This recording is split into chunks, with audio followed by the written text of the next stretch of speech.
Hari Om. Hari Om. Hari Om.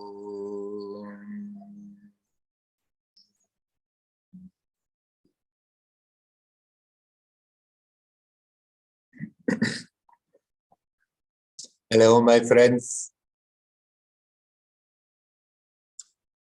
As you can see, I'm not in the usual place, but I'm still in Tiruvannamalai.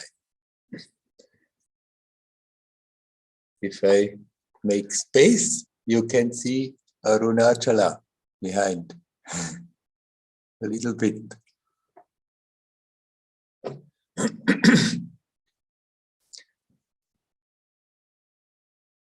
There's some work going on in our house, so we escaped into a teeny house nearby, and here I can sit on another big house on the roof terrace to do this satsang. Still near Arunachala. In 2 days, there will be Deepavali. Like most of the Hindu festivals, it's the fight between light and darkness. And of course, it's always that the light is winning. We can really use that now. There is so much darkness. The light is getting stronger and stronger, and we are waiting for the real big Deepavali.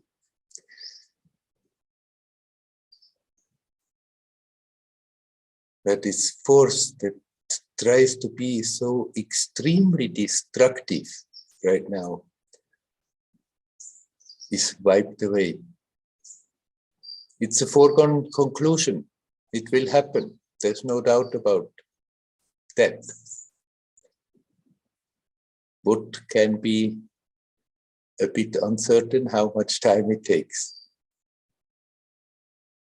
The more we humans open towards truth, towards reality, the faster it goes. But no matter what,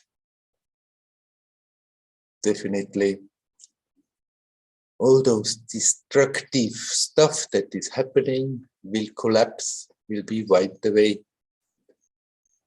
And finally, something more lightful, more harmonious can emerge from that.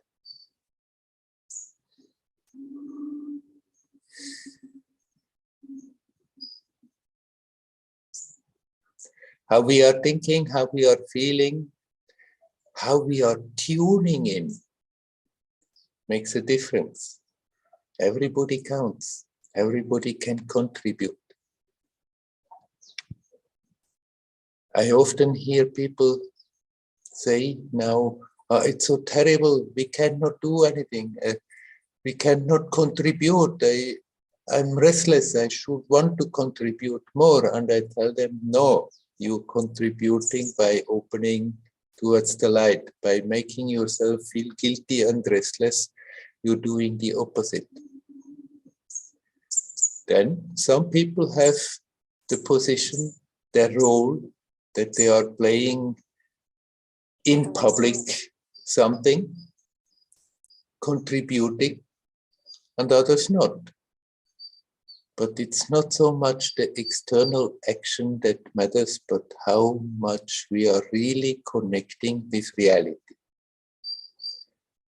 That brings something beautiful, something expansive, something joyous, that contributes to the shift that is bound to happen.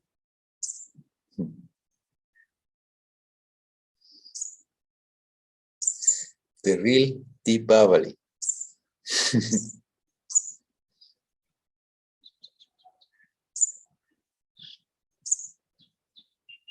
And now I'm coming to a question Mari has sent me. She says, In the morning when she wakes up, there are a lot of thoughts, but then quite soon she can come to the inquiry, but who is thinking all this? And actually, the tendency is that the thoughts disappear. And there, Mari, you have a slight misunderstanding, because she asked, what shall I do? The thoughts are not long enough there to really observe them and go into it and find out what they mean, what they should, where they are coming from, why they are coming from. That's not at all what I meant when I often said, if you are thinking, then try to step back and observe. When we observe, then we are not emotionally hooked into them, and then we are not feeding the lines of thoughts that are there. And when we are not feeding them, then they fade away. So what you are experiencing actually, when you do your inquiry, that the thoughts are not sticking around, is wonderful. It's not something you should feel concerned about and try to concentrate and hold the thoughts. Let them go, for heaven's sake.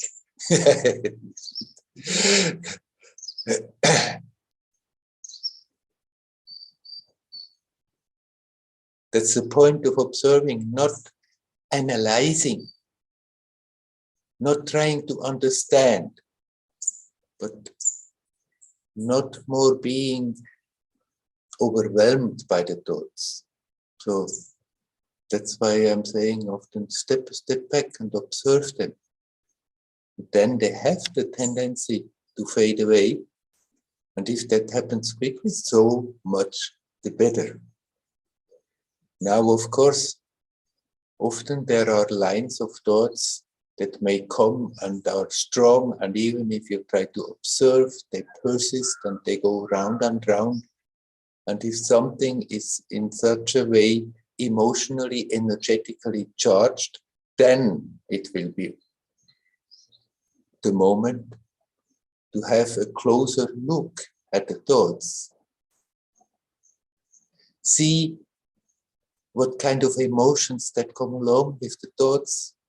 See how it is affecting your present experience right now, physically, energetically, emotionally, intellectually. And relax and let go. And sometimes it may be very helpful if in course of the process answers come up where this tendency for this kind of thoughts has started, how they came about. But we don't have to go and search for them. So by all means, let the thoughts go. And they go. I don't think you have to hold on to them and analyze them and understand why they are there. If you just watch them and they disappear, great. Don't create the stress unnecessarily to hold on to them because you think you should analyze them, you should do something with them.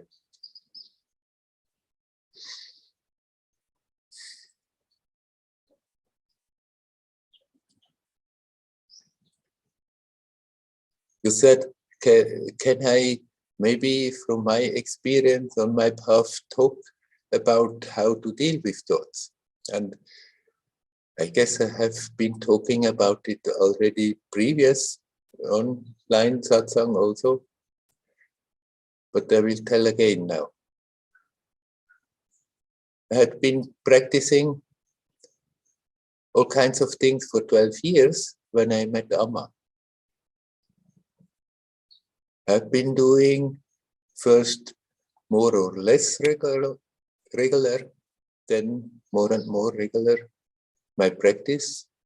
Even when I was very busy, I reduced the practice time, but still I kept on sitting every day, sometime doing some breathing exercises, these kind of things. But then when I came to Amma, then I started to sit and sit and sit. That was my way. I'm not saying one has to do that, but for me, that was the way that fit best, that came natural. And then instead of getting more peaceful, I was getting more restless because so much stuff was still there in the subconscious that I had been carrying along without being aware of it. And it annoyed me to no end because I wanted the opposite to happen. I wanted peace, I wanted expansion, I wanted some cosmic experience, something. But no, there I was sitting and my silly psychological nonsense of the past was turning round and round. If things are strong like this, then it's better to surrender to the fact we have to spend some time with them. If something comes up, you look at it, you can drop it, by all means, drop it. But if it's persistent, then you can accept, all right. I'm not trying to stop those thoughts. I let them freely come. Actually, I invite the emotions and the current that comes along with it and observe as good as I can. Going through old stories. Sometimes I amused myself changing old stories as I would have liked them to be, trying not to get absorbed and lost in the story again, but see what's going on now and relax and let go. And gradually, even very heavily charged situations became lighter and lighter. And finally, it was just a story. And things that they couldn't let go before, when they came up, I could let go finally. There may have been something I had been busy with, maybe for hours the same day, struggling with a thing. And finally, it would disappear. Great, wonderful. Finally, peace comes. The story is gone. But it might have happened very well that the next day, the same story came back. If I could drop it, I dropped it. But if it was still too persistent, I accepted again. All right. Let it come. Let me go into it. Play it from the beginning to the end, from the end to the beginning. Watch the emotions and detach and let go. And even very heavily charged stuff will disappear.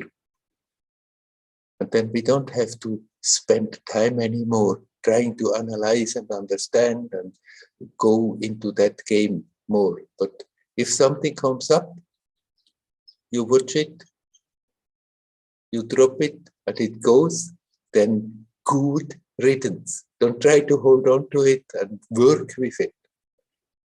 Simply, if it's persistent and doesn't want to let you in peace, then we may have to do some analyzing, a lot of observing, a lot of detaching, a lot of relaxing.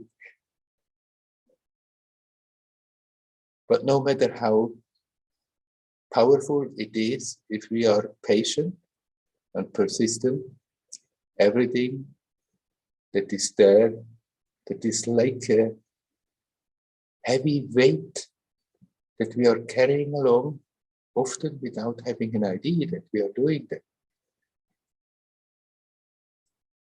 Everything will get lighter and lighter and finally leave us in peace.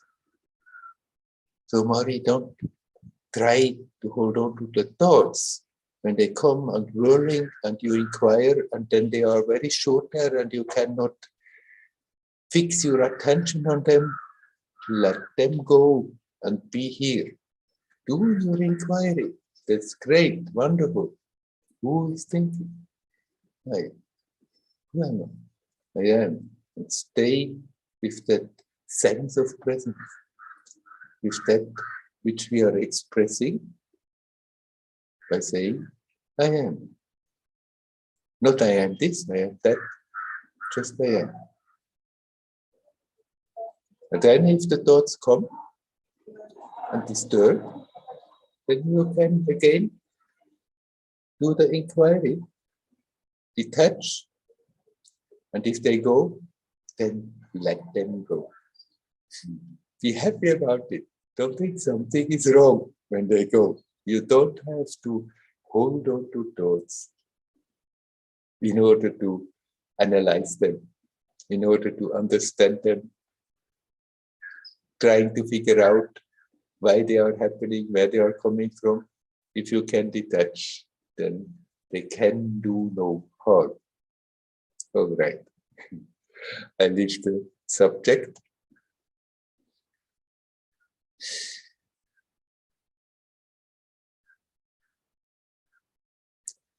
Is there anybody who would like to come in? You are welcome to come in.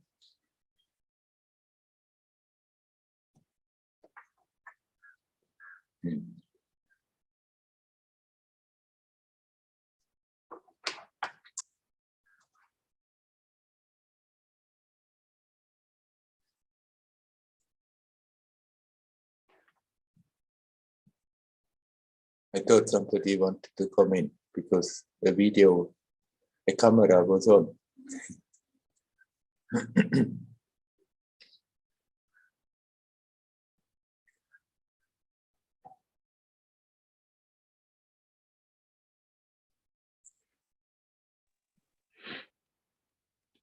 Hello, Werner. Hello, Dial. Nice to see you in new place. Even more beautiful, more sky, more trees we can see. I wanted to ask you about when I meditate. Yes. Sometimes it's get boring. Same sensations, same respirations, and especially even on Vipassana course when I meditate full day, I start entertaining myself. For example, if I feel painful sensations, I imagine that some bad people torturing me, that I should be observing it. Yeah. Or now I get new idea when I observe respiration, I'm observing that this is special nuclear reactor, and when I observing it, the nuclear reactions start more and more, and I should focus on it more and more. What do you think about such kind of meditation? Well, if it helps you to remain in the present, you can play games like this, but don't get lost in them.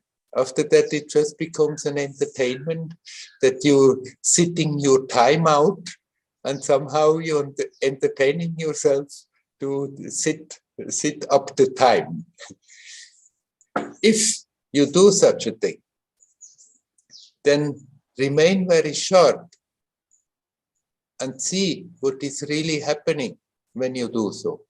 Stay in the present, and then it may be all right. I can tell you, there was a period in my story where I was working with negativity, with dark energy. And I did on purpose remember situations where negative emotions came up, and then I would work with those emotions, but be very careful to remain in the present and see how I can, in course of the process, transform the whole thing. That is fine. But if you just start to play games in order to entertain yourself, so that the time is passing, then actually you're missing the point of meditation.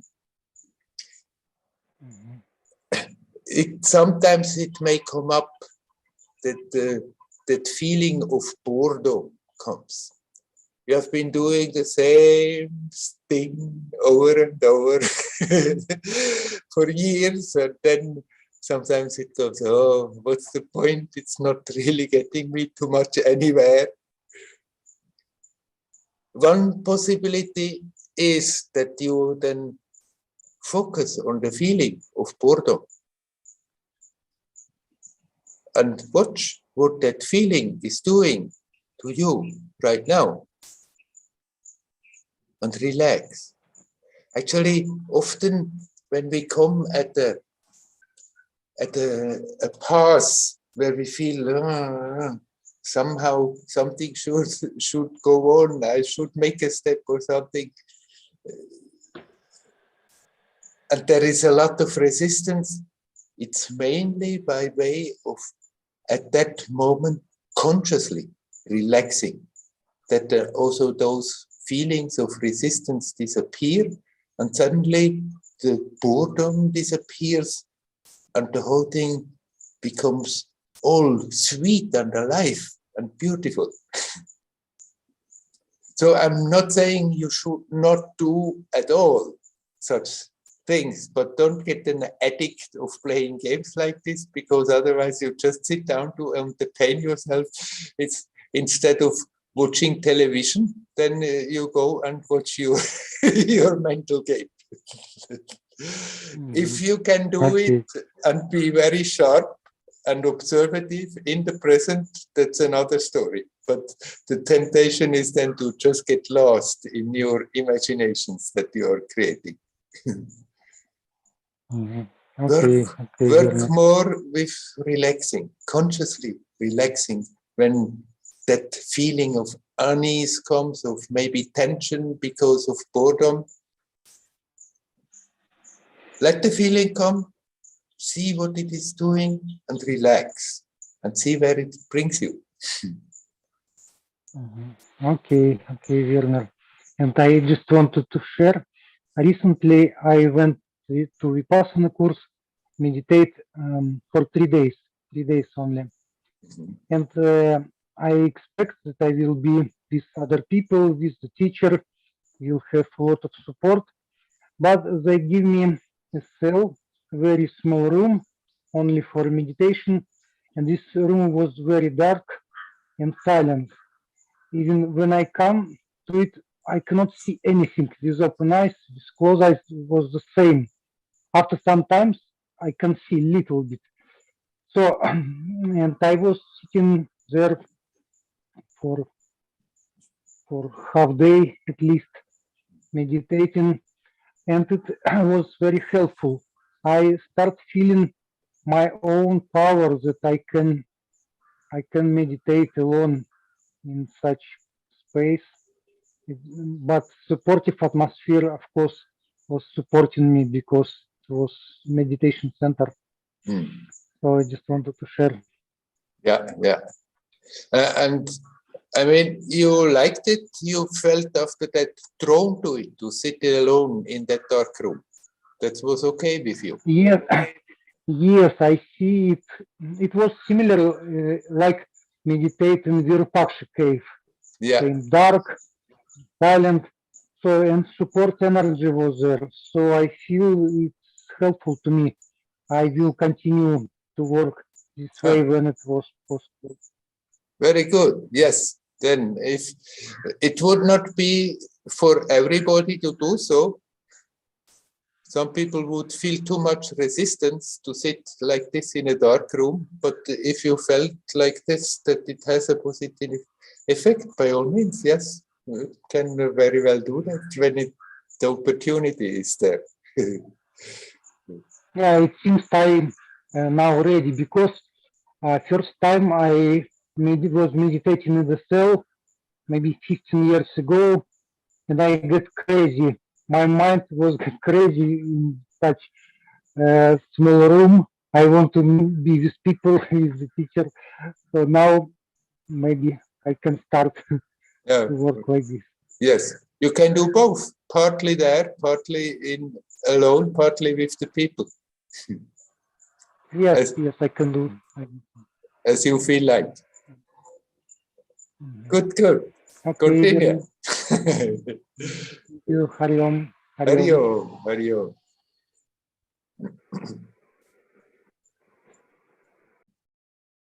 Is there anybody else who would like to come in? You're welcome.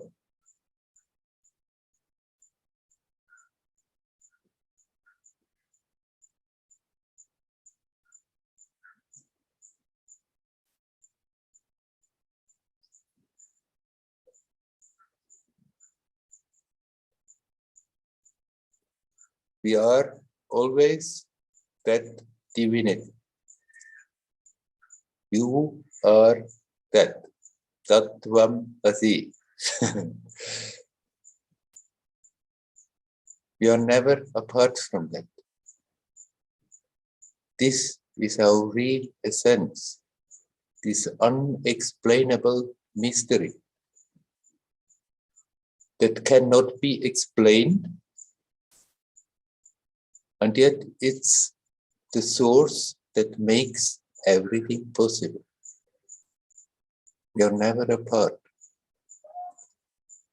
Our mind creates that sense of being apart, and then we struggle and struggle to become aware, oh, I have never been apart. And all the efforts that we are putting in is simply to become aware what is already there. And then everybody has to find out for themselves what is really that helps me. And what now Dayal just described can be very helpful for some people. And as he said, previous, maybe 15 years ago, when he tried the same thing, then his mind was getting all worked up about it. We can help by arranging the circumstances according to what we feel is helpful, what is natural. But no matter what the circumstances, what is needed, that is that we become self-aware. And something very nice that Dayal just said now is he started to become more aware of his own power instead of expecting the support from the group. There is nothing wrong being in a group, supporting each other, but exactly that is the purpose, not that we have the idea we need that support. If we can have it, fine. But it's not that we need it because you are that. You are that source of life, of consciousness, of power. We can become aware, all is already here. And sometimes it's helpful to be in a group, have that group energy supporting to become more aware. But exactly, to become more aware, hey, it's already here. It's my true nature.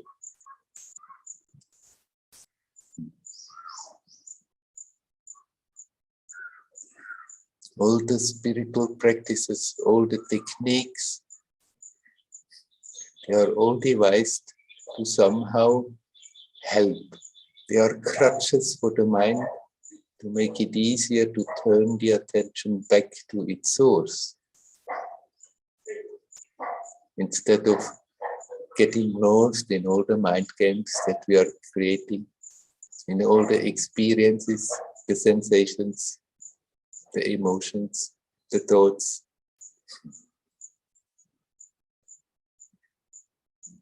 All these techniques, even the self-inquiry that is taught here, that Ramana Maharshi propagated so strongly, at least that's what people picked out as Ramana's teaching. He was also teaching other things according to the person to whom he was talking, but this has survived as his main teaching, that self-inquiry, asking the question, who am I? It's a help to detach our attention from our obsession with thoughts, with emotions, with sensations, and bring it back to the source, to that sense of being alive, that sense of presence, here, now, timelessly. That much we can do, that much we have to do. But being then in that peace, in the present, in the timelessness of the present, there is nothing really one can do. Just prevent that we are sort of shutting down. Keep the open heart and then let things take their course all by themselves.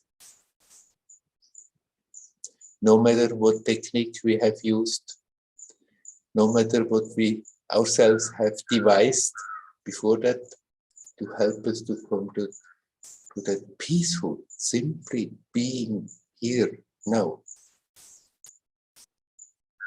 then there is nothing more to do but to stay alert, not to go to sleep there, to stay alert and open, and things will take their own course, unfold in their own natural, beautiful, unique way.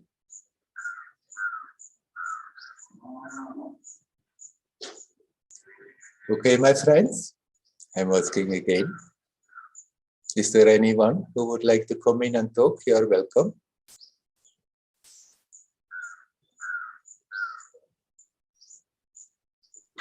Yes, hello, Werner. Hello, Liora. Yeah, in regards to what you said now about spirituality and power, in Israel, it's very bad now, and we're going towards another elections. I think in 4 years, maybe it's fifth times, I'm not sure, but something like that. And it's complete chaos in Israel, in all aspects, really. So there was somebody wrote a post about how to persuade or try to persuade other people about their opinions, but not so much politically, also like social and yeah, it's very complicated in Israel. And I wrote to him that I'm not sure exactly, but eventually he wrote to me back that spirituality, unfortunately, spirituality doesn't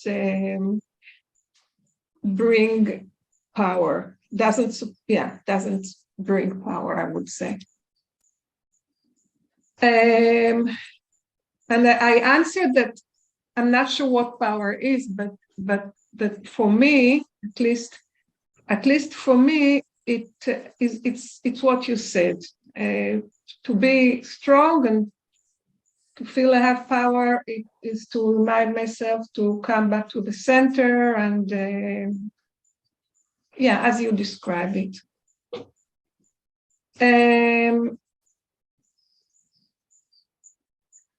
And of course, I have a question here. As first of all, not everybody practices spirituality, if we can define, but we tend to define, and for the conversation, we have to define what is spirituality and who does and who doesn't. And yet we know that there's a difference about how people live their life. I'm not sure about persuading other people, but I do feel that I would like it to be so that there was a way to create, or to, what's the word I forgot? A change, a big change, so people can wake up and see this can't go on.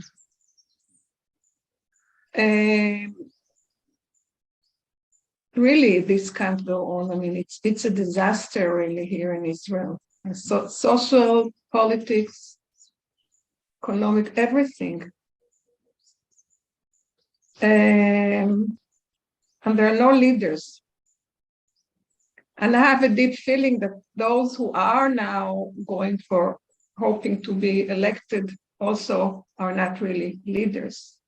They're not really leaders. They're something, but they're not leaders. They're politicians. They're not leaders, but there's a great difference. It's sad how the gap is so big. And, I'm thinking about the children and the next generation, all that. And it's really not, doesn't have a happy future. So I feel that, okay, I'm fine. I'm older. I won't be here for that long. And also, for me, spirituality, my practice really supports me in all fields of my life.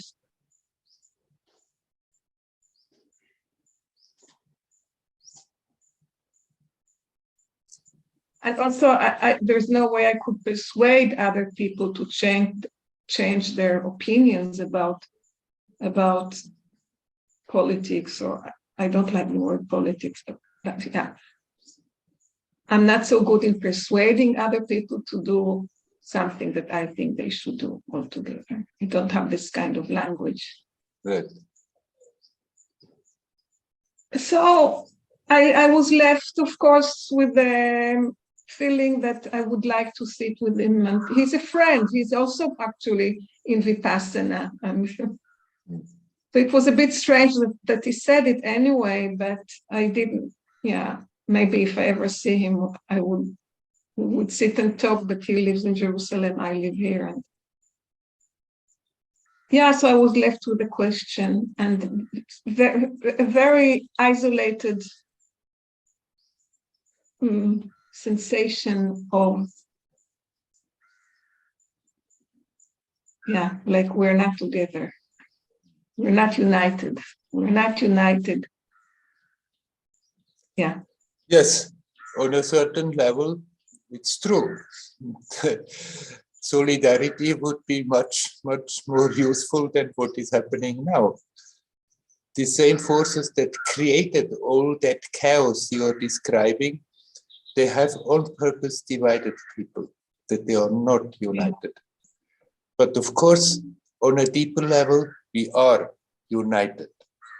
So, and what you have described, the picture you are painting about Israel, it's all over the world. Simply, in many places, people are not yet quite aware how disastrous actually it is, what's going on. And you're right, it has to change. The very madness of it will make it collapse. Now your friend said, well, with spirituality is good, but there is no power in it.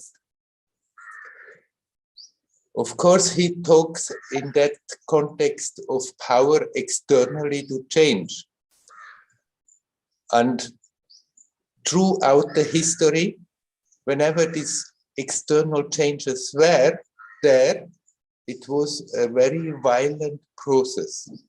The revolutions, it was always washed in blood, with violence, with aggressions, with, again, more of the same. So whatever came out of it was based again of the same mechanism, even if it looked, oh, now finally we have a better society, but the same mechanisms very quickly re-established themselves. This violent power, of course, you may not necessarily create in self-inquiry and being quiet and peaceful, but actually you are tuning into a much more profound and much more expansive, deeper power, a greater power, the real power, the power to create, the power that something really can change in a positive way. And I mean, I'm admiring all the people who go on the road and express themselves how they are not happy.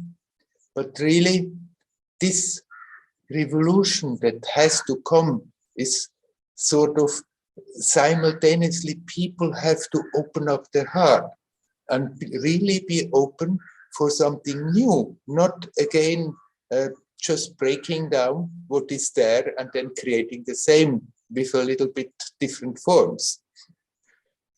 So don't get confused when people talk like this. And I don't think you should go around and try to persuade people. If you talk to somebody and you feel there is an openness for something that you are thinking and you feel is right, then by all means you can tell that.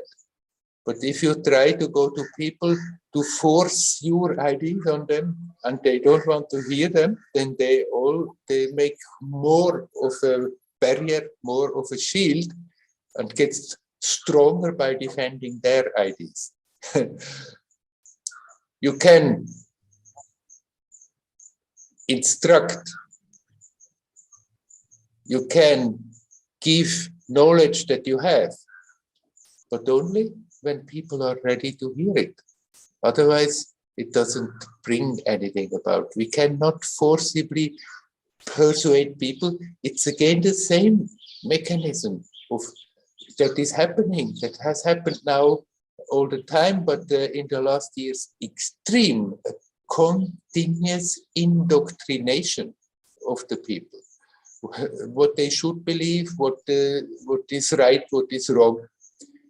And then if we go around trying to forcibly persuade people, we are doing the same thing, trying to indoctrinate them with other ideas. Even if we are sure these ideas are much better, the mechanism is still the same. You make yourself strong. You make yourself powerful. And that is persuading people on a deep level. Superficially, it may take its own time, but that's how we really contributing something very, very creative. Simply to go and destroy and break down things is not going to change the mechanism that is now in control. It's because it's still the same. The bloody revolution is not the answer now. There is enough blood spilled anyhow right now. But what is really needed is courageous people who, in spite of that chaos that you have described, are capable of finding that peaceful center and stay with that as good as they can and radiate that peacefulness. And that actually is power. That is creative, beautiful power. If somebody suddenly feels there, I have to externally go and participate in something, I have to go and do something in order to help the process, then it's fine to do so. But you don't have to push yourself thinking, I should do more outside. I should contribute more outside. If that comes spontaneous, naturally, then by all means, those who want to, let them go, be on the road, do this, do that, organize things. But still, also for them, the more important thing is that they learn to connect with the real source of power, that they are connected to anyhow all the time, but not necessarily consciously. To make that connection conscious and radiate that beauty and that peace and that power, that will help the shift. And then there is also help there, good forces are also very strong. Simply, but right now, they are not so obvious like the negative forces. But simultaneously, the lightful forces, they're getting stronger and stronger. And eventually, it cannot be but that this whole destructive system that has been building up and holding on now stronger and stronger will have to come down crushing and crumble and make space for something very much more harmonious and beautiful and expansive. Yeah. Yeah. I really hope so. I have no doubt about I don't know how much time. It's such an intensity.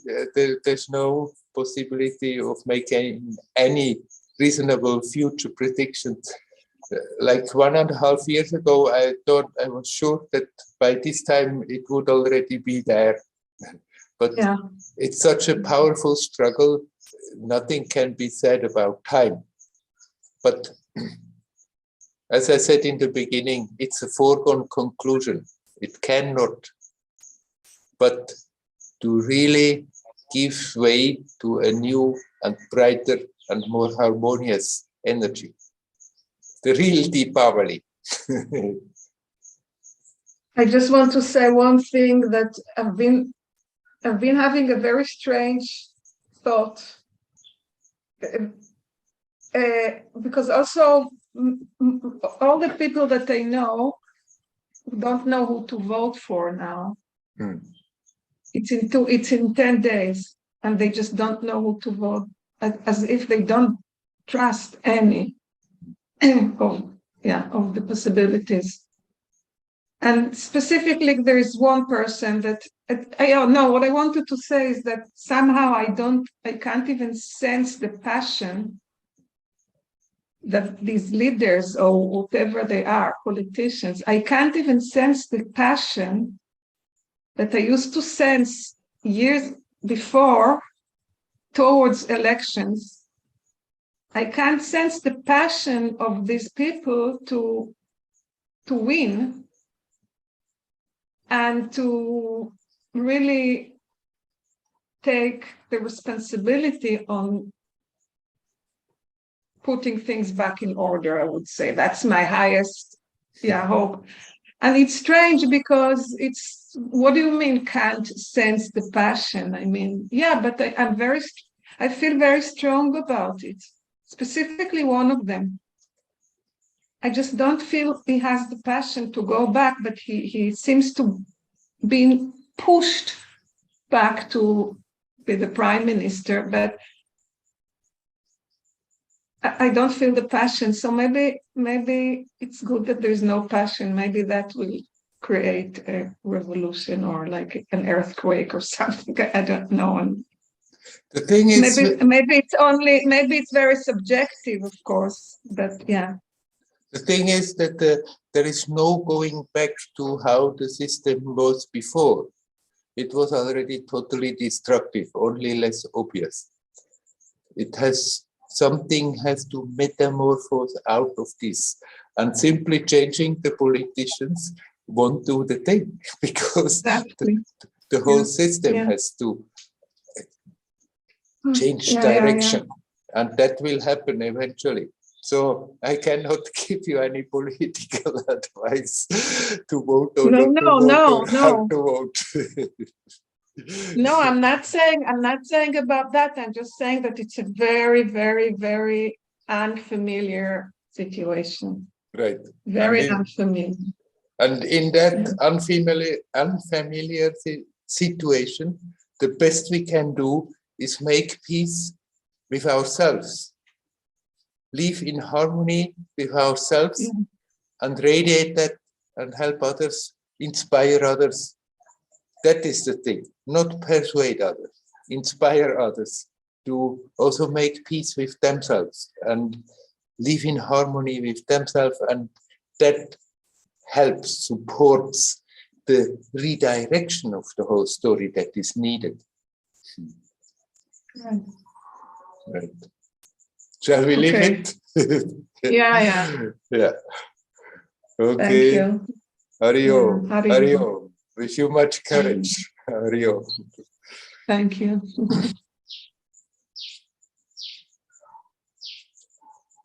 Is there anybody else who would like to come in? You're welcome.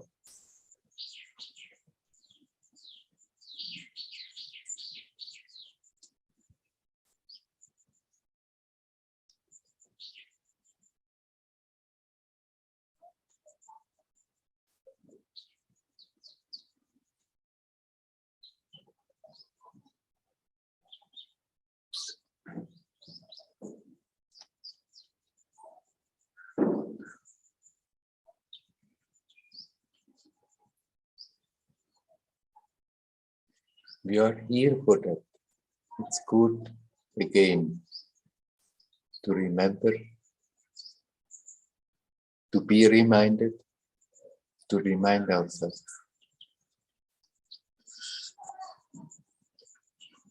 This world is not as real as it appears. We are in this magic show, we are in this matrix. This consciousness dived into this bubble that gives a common base, and yet each one has their own story in it. We are here to learn to go deeper in our own resources. And all the challenges that we are facing in our life, they are possibilities. They are possibilities to help us to go deeper. If we resist against the challenges that are there, then life is very hard, very difficult. If we remind ourselves, no matter what the circumstances, it's a possibility to take stock, to remind myself, to connect, to dive into that ocean of peacefulness, to dive the source, that bubbling source of beauty and creativity, of love, of feeling connected. We are here for to become stronger in that, and all the difficult situations that we are dealing, they can be used to become that much the stronger. Not only the difficult situations, a beautiful, wonderful, harmonious surrounding and situation can also help us. Both to help us. If we are alert and don't get lost in a, on one hand, a hilarious way, or on the other hand, a miserable way.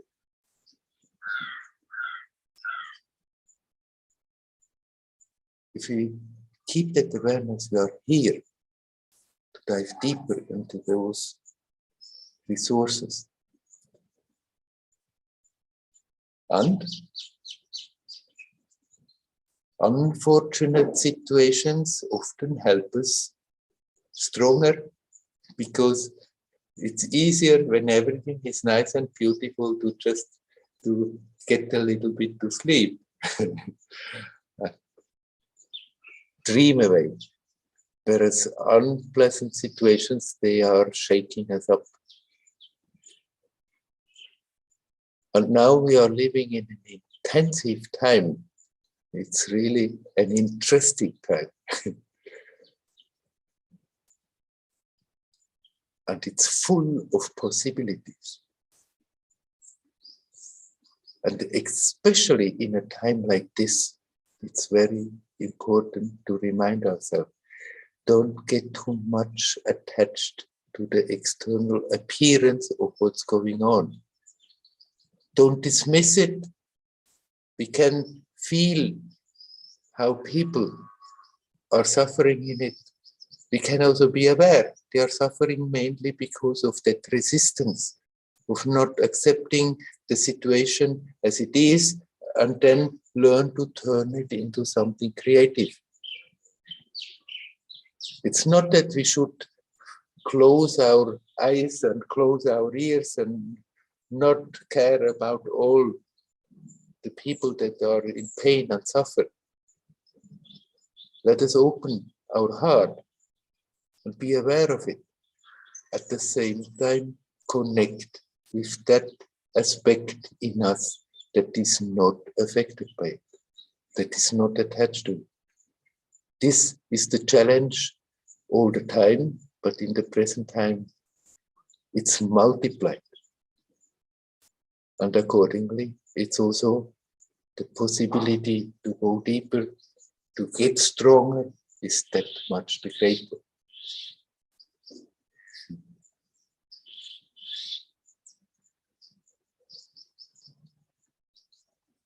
Sometimes Ramana Maharshi was shocking people when they were asking, why is there so much suffering in this world? And he was shocking them by saying, this world is perfect. What did he mean? This world is perfect. Look out and see what's going on, and you cannot see much perfection there. No, it's the perfect place to do exactly that, what I just said. It keeps us on our toes, not to get lazy, not to get complacent. It's not a heavenly world. There are heavenly worlds where everything is beautiful and harmonious, and they are fine. Those beings who are there, enjoying that beauty and harmony, and open their heart in their way. It's a holiday place. Spirits that are extremely alert can also in that place very quickly unfold, become stronger. But it's also easy to just enjoy the time as long as one is there. Not here. This world is a working camp. It's constructed like this. We have to struggle somehow or other all the time. But it's because of that. It's a great opportunity, a great promise that within short time we can go so much deeper. We can transcend our limitations far beyond what we could imagine. And the potential of the consciousness in a human form is simply staggering. So let's make use of this time with a lot of tension and make the best of it. And actually, there is nothing egoistic about it. This is at the same time the best we can do for the world. In that way, we can inspire others also to be more sincere about. And the more people that are really opening their hearts, the more the process is being facilitated, that this external situation can change into something beautiful. This is the challenge of our present time.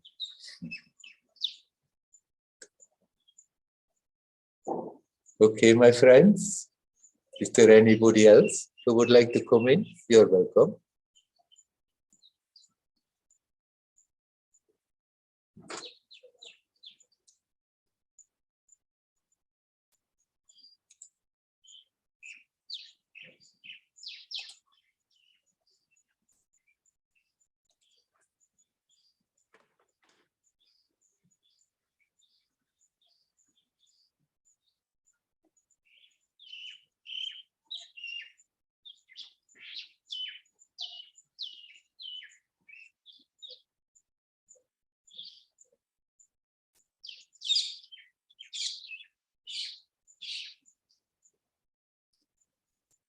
Let me see that Arunachala comes out a bit better.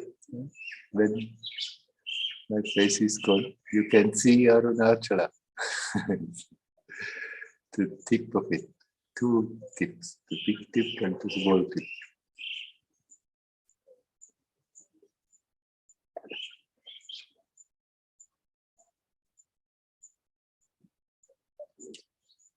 Arunachala is simply sitting here, no matter the craziness of the people. That powerful presence is simply there. Even here, even that presence is a bit overshadowed with what's going on, with the tension, with the negativity that is so strong all around the world, but underneath, it's totally unshaken. And we all have that kind of Arunachala in ourselves.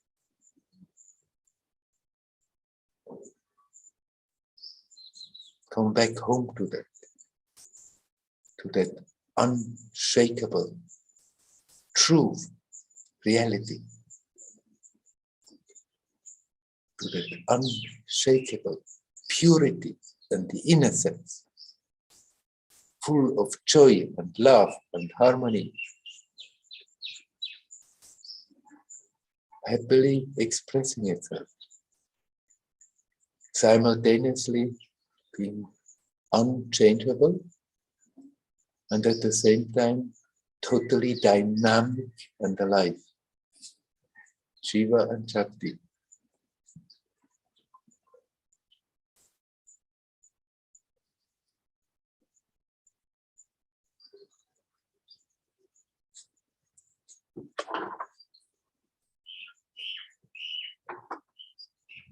We are more than 20 people.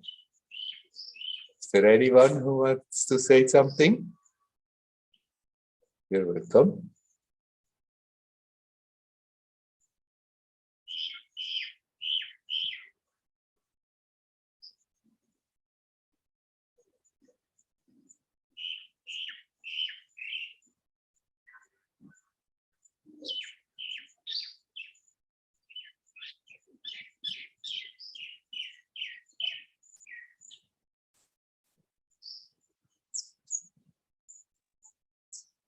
It's also great simply to sit here. Be connected.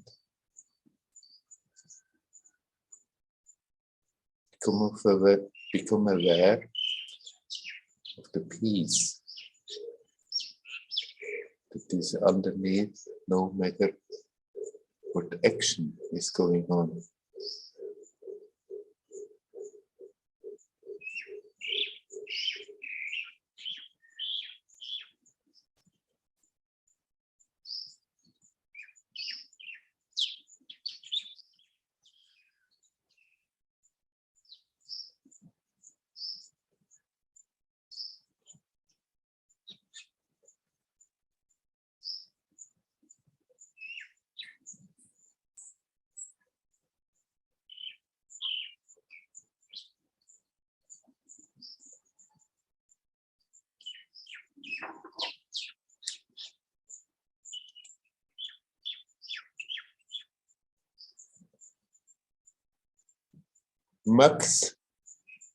Maxim is writing a question.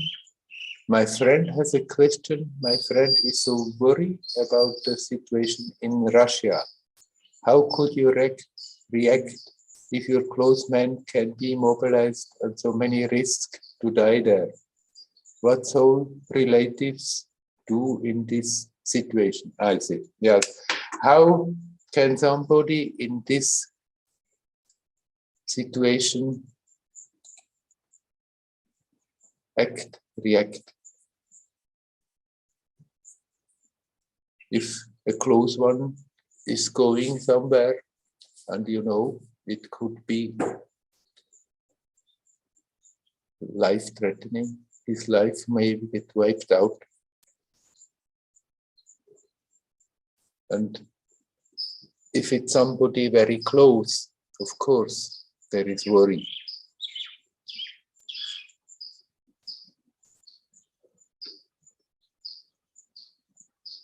But then we have to become aware. If we are connected with somebody and they are doing something, and then if we worry and feed that worry, then actually we are making that situation for the other person more difficult, because our worries will flow to them and making their life more difficult, heavier. Instead of helping them by worrying, we do the opposite. Life cannot be destroyed. Only the forms, the expression of life can be destroyed. Those people who go in those situations and lose their life, they don't lose their life.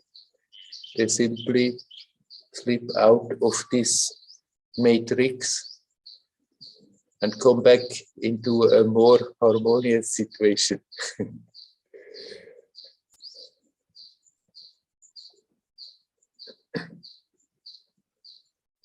Now, what I would recommend your friend to do, obviously, those people whom he is talking about, of whom he is thinking, they have decided to do so. If they have not decided, he can maybe talk to them and ask them really their motivation, and maybe they change their mind. But what I understand from this question, they have already decided. And then may he do what he can to support them, that they are strong, that they, no matter what is happening in their life, that they can make use of their situation to connect, to go deeper into their own resources. And if they feel it's their duty to go to war, then they have to follow their sense of duty. But that even in such a situation, that they remind themselves that there is something indestructible in themselves, and that they connect with that. And if they are not capable of doing so, then your friend should do so. Whenever he thinks of them, instead of thinking with sorrow and worries about them, he can think about the sincerity, the severity of the situation, where they are going, what could happen, but then simultaneously connect with the source, connect with his own center, find peace in himself while thinking of his friend or friends. And if he does so, then something of that peace, of that strength, of that real power is flowing over to the person he is concerned about. That is the greatest help we can give them. There's no point in forcing them to do something different than what they think they have to do.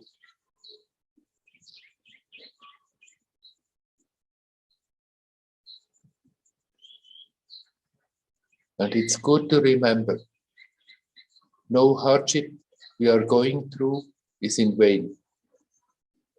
No pain we are experiencing is in vain. No effort, no struggle we are going through is in vain. Nothing of all that is for nothing. it all accumulates something very precious, very beautiful. That which we have come here for.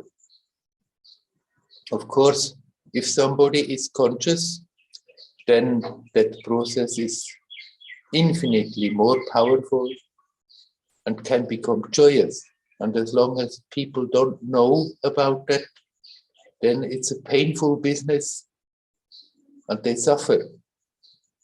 But even that suffering is not in vain. They're getting richer.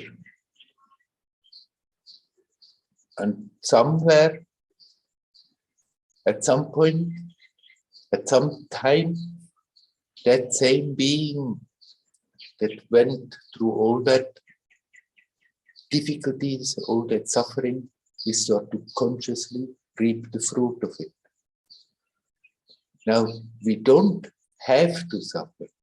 If we stop resisting, if you accept situations as they are, and then do that which we feel is right, which may be what is officially asked from us, but it may also be the opposite of what is officially asked from us.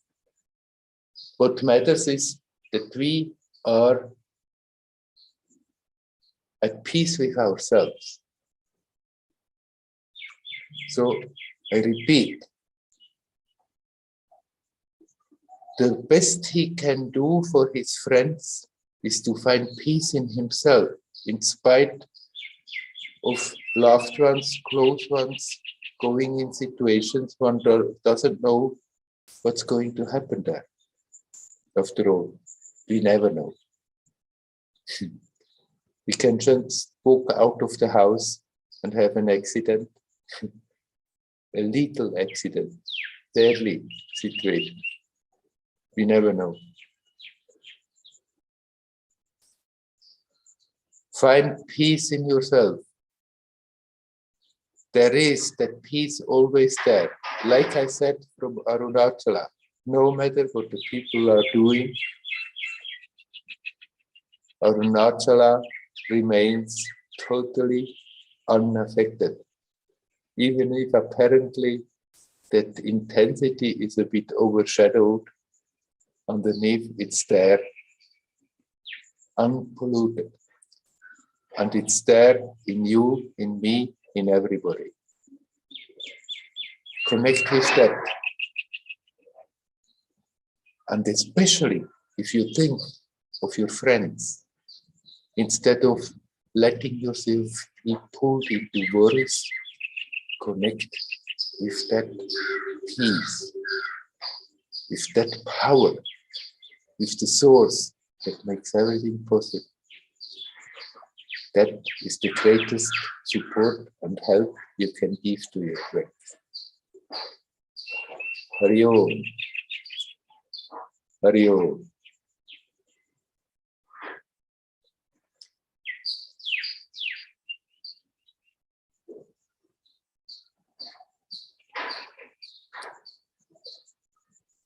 There is some more time. Is there anybody else who would like to say something? You're welcome to come in.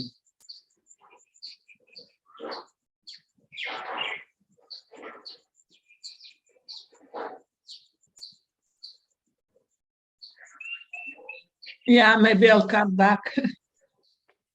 I listen to you. Yeah. And I'm thinking of two things. One is that there are no words. I mean, you know, we're all living our lives. We do the best we can. Spiritual, not spiritual. And often I find myself waiting for an award for somebody. Like a drop, like a yeah, like medallion. yeah, like yeah, you did well, yeah. Right. No, it's very sad actually. We go to the war and we get sick and terrible things happen to us and we go through and we survive, but there are no awards. and I don't know why it came up to me, but it came up, and probably because I have this idea that maybe there should be. But one more thing is how painful it gets when I can't help somebody else. Like what I told the other Satsang about my friend, who I thought she should go to professional help and diagnosis about her symptoms, specifically because she was complaining so much. She was just sitting here and talking about how she suffers and all that. Yeah. And also when I think about my sister with the Alzheimer's, when I saw her and I see that she is not suffering. Yeah. Because she was able to tell me about her fears, but it didn't seem like she's suffering. And some members of her family suffer about her situation, Right. and some take it easier. And after I saw her, I realized she's going through what she's going through, like many of us might go through. Really, she does not suffer. And that was a great relief, even if it's somehow unusual to say out loud. And again, about my friend also, the pain that I experience when I see that I can't help. Mm.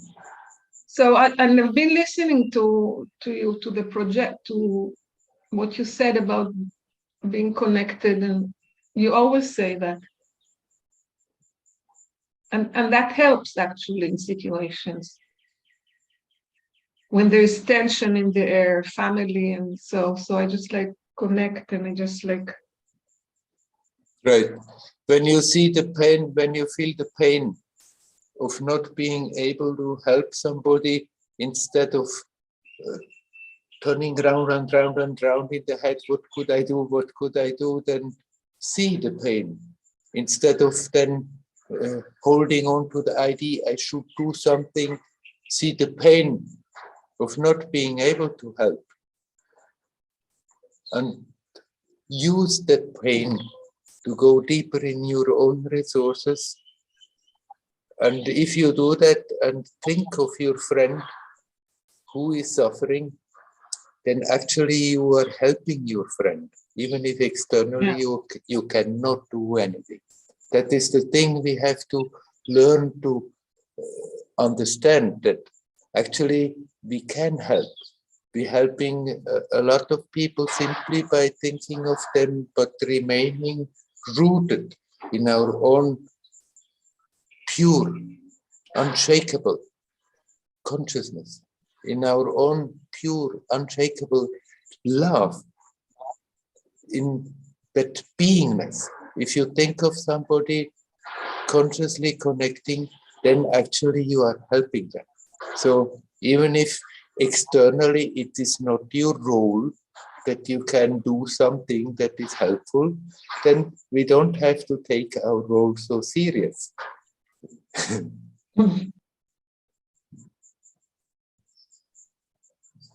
Yeah, we better not. We better not. It's always creating suffering, taking that role so serious, identifying and thinking me, I should do something I can't, what can I do, and feeling miserable about it. Yeah, this is when they teach equanimity. They say, I can care for you, I will care for you, but I can't take your suffering away from you. And that's a very deep practice of equanimity, actually, like a mountain, like you described, Arunachala. Yeah, I do care. Right, by doing so, by connecting, but as I said to our Russian friend just before, if in spite of that you are capable to connecting, with that unshakable peace in yourself, then actually something very beautiful flows over from you to that other being. And you do support, even if they are not aware, even if they are not happy with you about you not doing more, it still is doing something very profoundly helpful, supportive, giving the possibility for them to make it easier to come out of their depressive situation. Okay, how did you say? Whether they take then the chance and make use of it or not, that's up to them. That's not something you can do. So actually, we all have our peaceful quality, or how would you describe it? We all have it. All we have to do is to be aware and connect to it. And it's your essence. Our essence, yeah. Yes. It's that which is prior to all the manifestation. Out of that, everything comes. And then in the manifestation, there is so much movement, and then there is struggle, there is contradiction, there is so many things, but underneath that which makes the whole creation possible, that which makes the whole experience possible, is that unmovable, unshakable consciousness, energy, love. Yeah. That will be my practice for this week. You are very welcome to do so. Thank you, Werner. It's You're wonderful. welcome. Thank you. Yeah, Hari Om. Hari Om.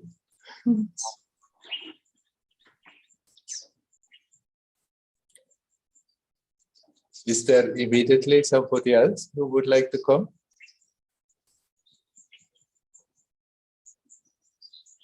It seems not to be the case. All right. Let's just for a moment, wherever we are now, whatever our life situation, whatever the situation of all our friends and beloved ones, right now, let's for a moment just let go.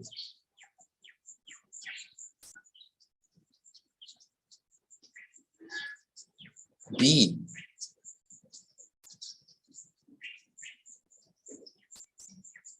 We are all connected.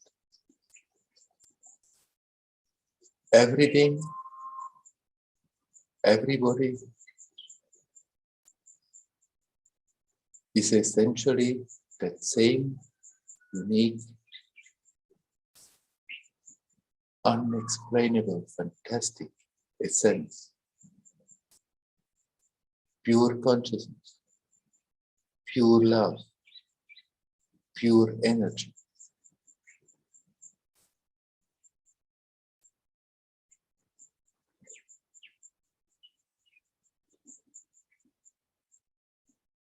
We don't have to bring it from somewhere. It is here. It is now.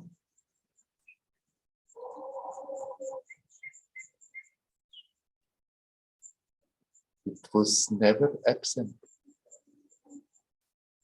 even if we are not aware of it.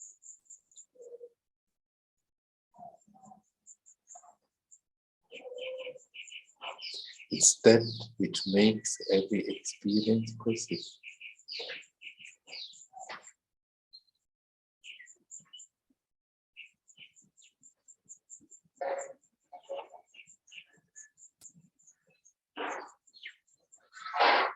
Just be and let go. Relax.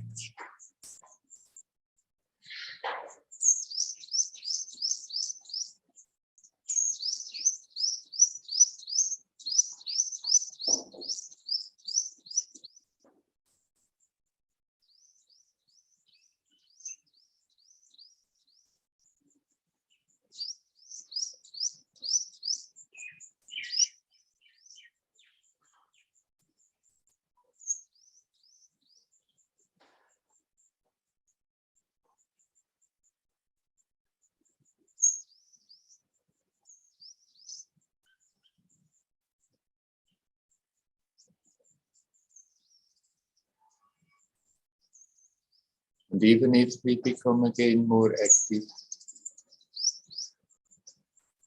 that unshakable peacefulness is still there. And we can dive into it. Until we are firmly rooted, it is very helpful if we do sometimes what we did just now. Just stop a moment and just let go and relax.